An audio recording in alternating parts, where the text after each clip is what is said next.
Rancangan Asesmen Nasional.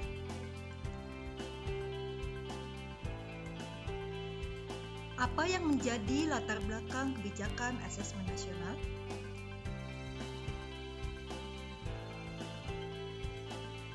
Rendahnya skor PISA siswa Indonesia, memiliki kompetensi literasi membaca di bawah minimum,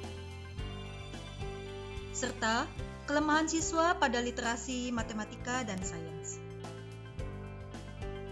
Menanggapi kondisi tersebut, reformasi asesmen diperlukan guna mendorong peningkatan kualitas pembelajaran. Apa pentingnya asesmen nasional? Pada era pendidikan abad 21, siswa dituntut untuk menguasai berbagai kecakapan hidup yang esensial.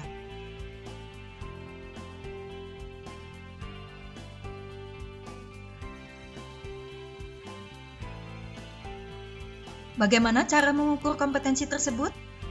Ya, dengan menggunakan asesmen nasional. Jadi, asesmen nasional digunakan sebagai alat ukur untuk mengetahui ketercapaian kompetensi yang harus dikuasai siswa. Apa tujuan asesmen nasional? Asesmen nasional dilakukan untuk mengevaluasi kinerja satuan pendidikan dan sekaligus menghasilkan informasi untuk perbaikan kualitas belajar mengajar. Lalu, apakah manfaat dari asesmen nasional? Manfaat asesmen nasional adalah sebagai potret kualitas pembelajaran, sebagai umpan balik peningkatan kualitas pembelajaran, dan sebagai dasar untuk merencanakan program perbaikan kualitas pembelajaran.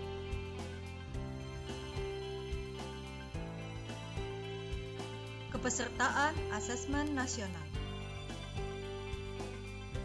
Asesmen nasional dilaksanakan di semua sekolah, madrasah, dan program pendidikan kesetaraan. Dengan responden meliputi siswa kelas 5, 8, dan 11, guru SD, SMP, dan SMA, serta kepala sekolah. Sampel peserta didik yang akan mengikuti asesmen nasional dipilih secara acak, sedangkan kepala satuan pendidikan serta guru seluruhnya akan berpartisipasi. Lalu, bagaimanakah mekanisme kepesertaan tersebut dalam implementasi? Peserta didik akan mengerjakan 4 instrumen, yaitu asesmen literasi membaca, asesmen numerasi, survei karakter, dan survei lingkungan belajar. Peserta didik jenjang pendidikan dasar dipilih secara acak oleh Kemdikbud dengan jumlah maksimal 30, sedangkan pada jenjang pendidikan menengah dipilih secara acak dengan jumlah maksimal 45. Masing-masing jenjang memiliki 5 peserta cadangan. Apabila ada peserta utama yang berhalangan mengikuti asesmen nasional, maka satuan pendidikan harus sudah menginformasikan peserta cadangan selambat-lambatnya 1 hari sebelum pelaksanaan. Kementerian Pendidikan dan Kebudayaan tidak menyediakan jadwal asesmen susulan. Peserta yang tidak hadir pada hari pelaksanaan tidak diberi kesempatan mengikuti susulan dan datanya tidak disertakan dalam penentuan hasil satuan pendidikan. Bila asesmen nasional di satuan pendidikan tidak dapat dilaksanakan karena situasi darurat atau kejadian luar biasa, seperti listrik padam atau bencana alam, maka penjadwalan ulang dapat dilakukan. Teknik pelaksanaan asesmen nasional.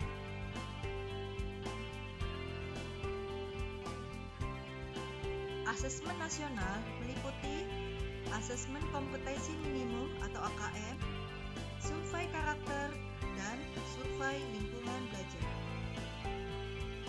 Jadwal pelaksanaan asesmen nasional. Asesmen nasional dilaksanakan dalam 2 hari. pertama adalah pelaksanaan tes literasi dan survei karakter. Sedangkan hari kedua adalah tes numerasi dan survei lingkungan belajar.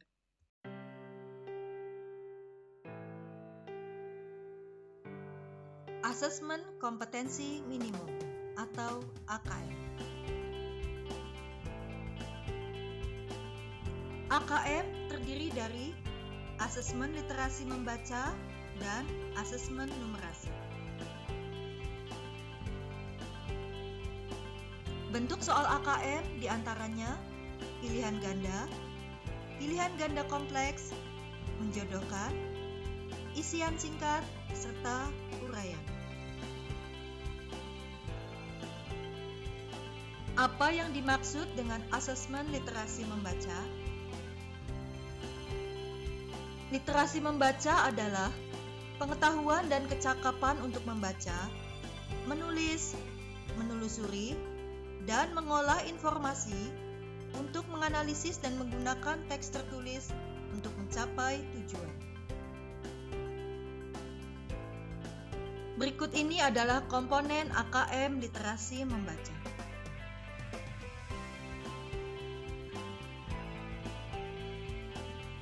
Apa yang dimaksud dengan asesmen numerasi? Numerasi merupakan suatu kompetensi yang mencakup pengetahuan, keterampilan, dan disposisi yang dibutuhkan untuk menggunakan matematika dalam cakupan yang lebih luas. Konten numerasi meliputi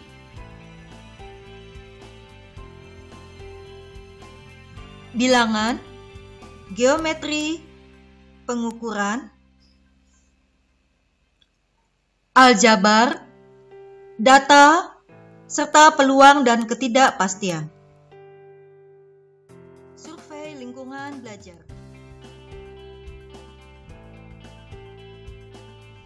Terkait pelaksanaan survei lingkungan belajar oleh guru dan kepala satuan pendidikan, beberapa hal perlu diperhatikan. 1. Seluruh kepala satuan pendidikan dan guru yang terdaftar di Dapodik dan mengajar di satuan pendidikan tersebut akan menjadi peserta survei lingkungan belajar. 2. Pengisian survei lingkungan belajar untuk kepala satuan pendidikan dan guru dilakukan secara mandiri tanpa pengawasan dan diberikan waktu selama 4 hari. 3. Bagi guru yang mengajar lebih dari satu satuan pendidikan, melaksanakan survei lingkungan belajar di setiap satuan pendidikan yang diajar.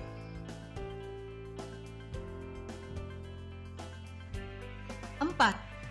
Bagi kepala satuan pendidikan yang memimpin lebih dari satu satuan pendidikan, melaksanakan survei lingkungan belajar di setiap satuan pendidikan yang dipimpin.